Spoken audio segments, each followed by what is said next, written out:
जय भारत. तिरंगा टाइम्स मध्ये आपलं स्वागत आहे. मी आहे इक्बाल भारती. महानगरपालिकेच्या रणधुमाळीमध्ये पुण्यात एक खळबळजनक घटना घडली.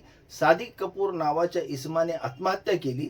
आत्महत्येचे कारण म्हणून त्या इसमाने प्रभाग 41 चे राष्ट्रवादी काँग्रेस पक्षाचे अजित पवार गटाचे उमेदवार फारुक इनामदार, अनेक पोलीस अधिकारी, फारुक इनामदार यांच्या कुटुंबातील अनेक व्यक्ती यांनी आत्महत्येला प्रवृत्त केले. या आशयाचे जवळपास बऱ्याच पानाचं पत्र तसेच हातावर भिंतीवर काहींची नावेही लिहिली.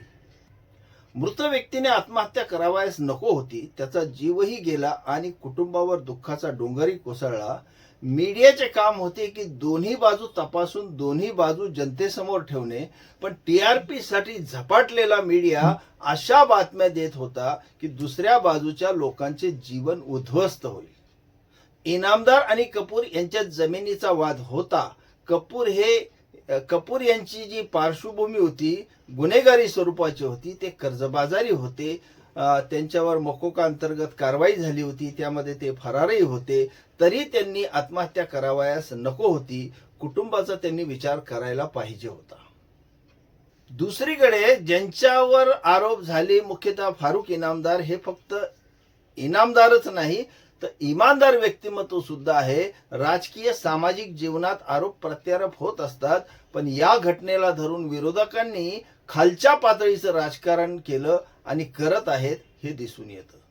फारुक इनामदार हे 2014च्या पोट निवडणुकीमध्ये 29 महिन्यासाठी नगरसेवक झाले होते. त्या 29 महिन्यात त्यांनी इतके काम केले की पुढे निवडून आलेल्या नगरसेवकांना तुलनेत 10% सुद्धा काम करता आलं नाही. इनामदारांच्या इमानदारीची अनेक कामं आहेत. एक सांगतो, यावरून जनता अंदाज लावू शकते. रेल्वे गेट पासून भुयारी मार्गापर्यंत एका डीपी रोडचे काम त्यांनी केले. हा मार्ग ट्रॅफिक समस्येचा मोठा तोडगा होता. अडचण अशी होती की भोंग परिवाराची मध्येच एक लाकडाची वखार होती. महानगरपालिकेचे अधिकारी कायदेशीर त्याला हटवण्याचा प्रयत्न करत होते, परंतु ती व्यक्ती हटण्यास तयार नव्हती. अडचण अशी होती की ते कुटुंब हटल्याशिवाय रस्ता बनवणं शक्य नव्हतं. महानगरपालिकेचे अधिकारी हटवण्यास गेले की ती व्यक्ती राखेलचा डबा घेऊन येई आणि स्वतःला जाळून आत्महत्या करण्याचा प्रयत्न करी. अधिकारी हातबल होऊन परत जायचे. मग फारुक इनामदार यांनी त्याची समजूत काढली. त्याने भरपाई म्हणून पैसे मागितले. महानगरपालिका कॅश देऊ शकत नव्हती. त्यावेळेस फारुक इनामदार यांनी स्वतःचे 25 लाख रुपये त्या व्यक्तीस दिले आणि ती जागा खाली झाली. त्यानंतर तिथे रस्ता तयार झाला. भोग कुटुंब आहे त्यांना आपण विचारू शकतो. सांगण्याचं तात्पर्य असं की आत्महत्या करणाऱ्या व्यक्तीला वाचवण्यासाठी सार्वजनिक कामासाठी जे फारुक इनामदार स्वतःचे 25 लाख रुपये देतात ते कोणाच्या आत्महत्येला जबाबदार कसे असू शकतात.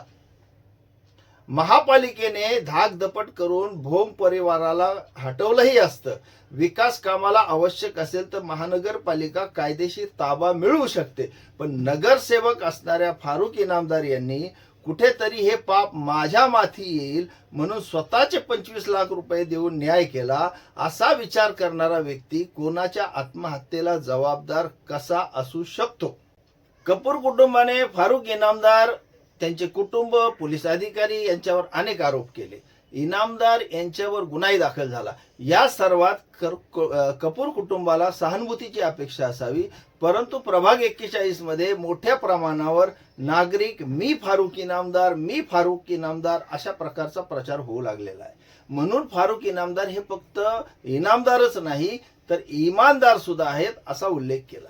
जनतेच्या मते विरोधकांनी या प्रकरणाला स्वतःची पोळी भाजण्यासाठी भरपूर प्रयत्न केला, पण त्यांना काही साध्य करता आलं नाही. नगरसेवक नसतानाही नागरिकांच्या अडीअडचणीत फारुक इनामदार सतत कार्यरत असतात.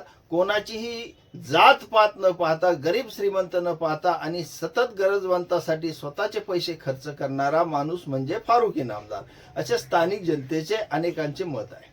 आता 16 तारखेला जनतेचा कौल सर्वांनाच माहीत पडेल. नवीन माहिती घेऊन लवकरच आपल्याकडे येऊ. जय भारत.